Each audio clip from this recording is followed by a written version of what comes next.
Halo cuy, di kesempatan kali ini gue akan mereview sebuah film yang berjudul Jailbait, ya gitu dah pokoknya. Film ini mengisahkan seorang wanita cantik yang masuk penjara karena tak sengaja membunuh ayah tirinya. Tanpa berlama-lama lagi langsung aja cuy masuk ke alur ceritanya, let's go.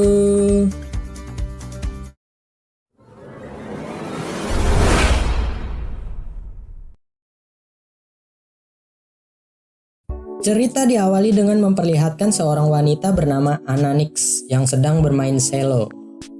Tak lama, Anna dihampiri oleh ayah tirinya yang sedang dipengaruhi minuman beralkohol.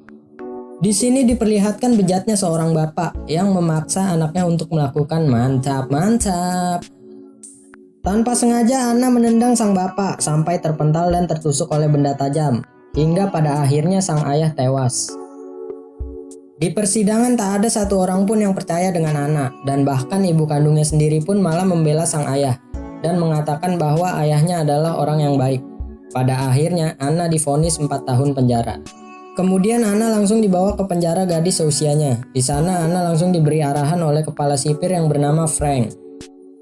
Anna langsung dibawa ke selnya dan di sana Anna satu sel dengan seorang wanita bernama Jenny. Jenny merupakan seorang yang pendiam dan juga gemar membaca buku. Kemudian mereka pun bergegas tidur. Saat sedang tidur, Jenny melakukan senam 2 jari sambil menatap wajah Anna.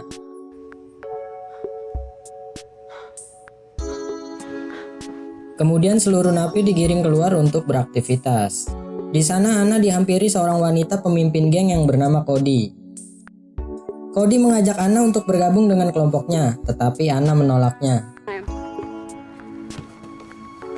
Anna pun langsung mendapat perlakuan buruk dari kelompok Cody. Saat sedang mengepel, Anna dibawa ke suatu ruangan dan dipukuli oleh kelompoknya Cody.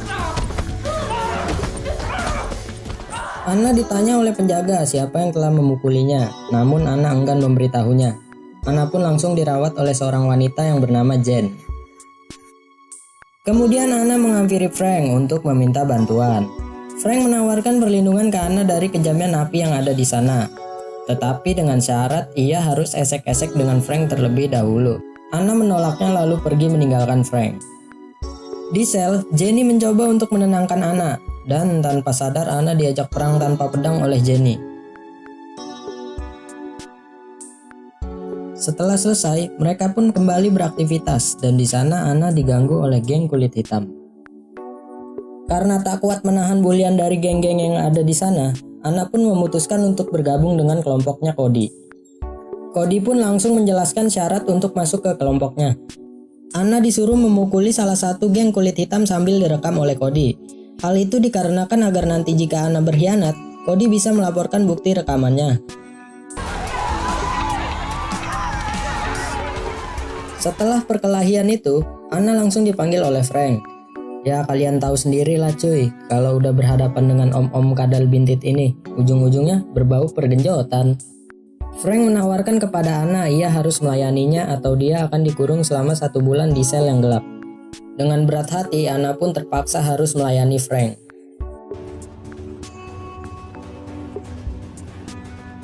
Setelah selesai, Anna dipanggil oleh Cody dan mengatakan bahwa dia telah resmi masuk ke dalam gengnya. Kemudian Cody menyuruh Anna untuk menghisap narkoboy bersama dengannya. Saat sudah rada santuy, mereka pun langsung berperang tanpa pedang. Adegan berpindah di mana Anna mendapat kunjungan dari ibunya. Anna pun menceritakan hal-hal buruk yang pernah ayahnya lakukan. Namun percuma, ibunya selalu berpikir bahwa ayahnya adalah orang yang baik. Scene berpindah, Anna yang sedang mengobrol bersama Cody, tiba-tiba saja ia dihampiri geng kulit hitam. Anna pun langsung memukulnya dan terjadi baku hantam antara kedua geng. Setelah perkelahian itu, ya kalian tahu sendirilah kalau Anna membuat masalah selalu berujung dipanggil oleh om-om kadal bintit ini. Seperti biasa Frank memberikan penawaran bejat kepada Anna. Tapi kali ini beda cuy, Anna disuruh menghisap narkoboy dulu biar rada santuy genjotnya.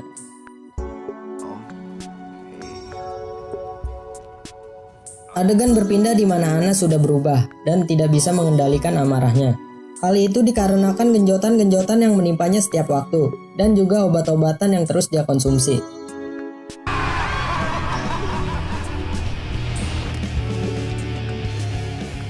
Hingga pada akhirnya Cody menghampiri Anna dan menyuruh Anna untuk berhenti mengkonsumsi obat-obatan.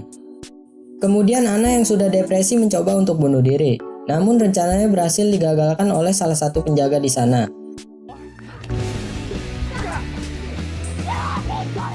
Anna pun mendapatkan perawatan rehabilitas bersama dengan orang-orang sepertinya. Setelah pulih, hari-hari Anna selalu diintimidasi oleh kelompoknya Cody. Hal itu dikarenakan Anna keluar dari gengnya. Singkat cerita, Anna dikunjungi oleh ibunya, dan sang ibu meminta maaf kepada Anna karena dia tidak mempercayainya. Kemudian Anna dipanggil oleh Frank untuk memainkan cello, karena nantinya Anna akan tampil di pertunjukan bakat para napi.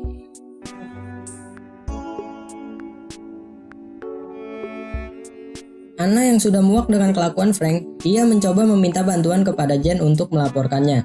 Namun sayangnya rencana Anna diketahui oleh Frank melalui CCTV. Frank pun langsung menyuruh seorang napi untuk membunuh Jen.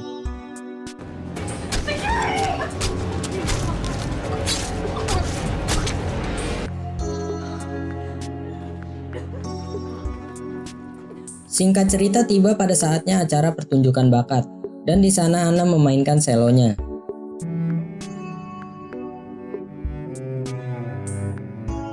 Setelah acara selesai, Frank menghampiri Anna dan mengiming-imingi kebebasan dengan syarat Anna harus digenjot terlebih dahulu. Anna pun terpaksa harus melayani Frank saat itu juga.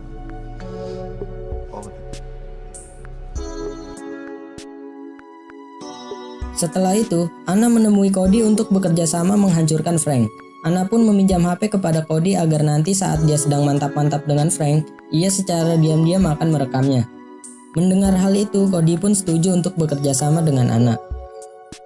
Tibalah saatnya di mana Anna dipanggil oleh Frank untuk berkaraokean ria. Anna pun secara diam-diam merekam kejadian saat ia berkaraoke.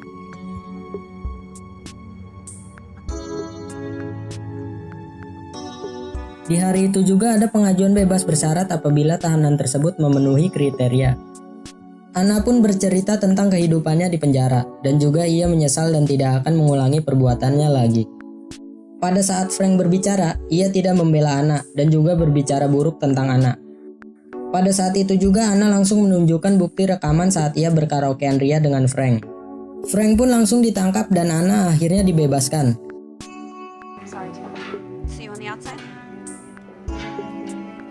Sesampainya di luar, Anna langsung disambut oleh sang ibu. Adegan ditutup dengan Anna yang sedang bermain selo di depan orang-orang, dan film pun tamat. Jadi cuy, kesimpulan dalam film ini adalah jauhilah narkoba dan bergenjotlah dengan gaya pura-pura, karena itu nanti akan berdampak di masa depan. Oke cuy, sampai di sini dulu alur ceritanya. Kalau kalian punya rekomendasi film menarik lainnya, komen aja di bawah.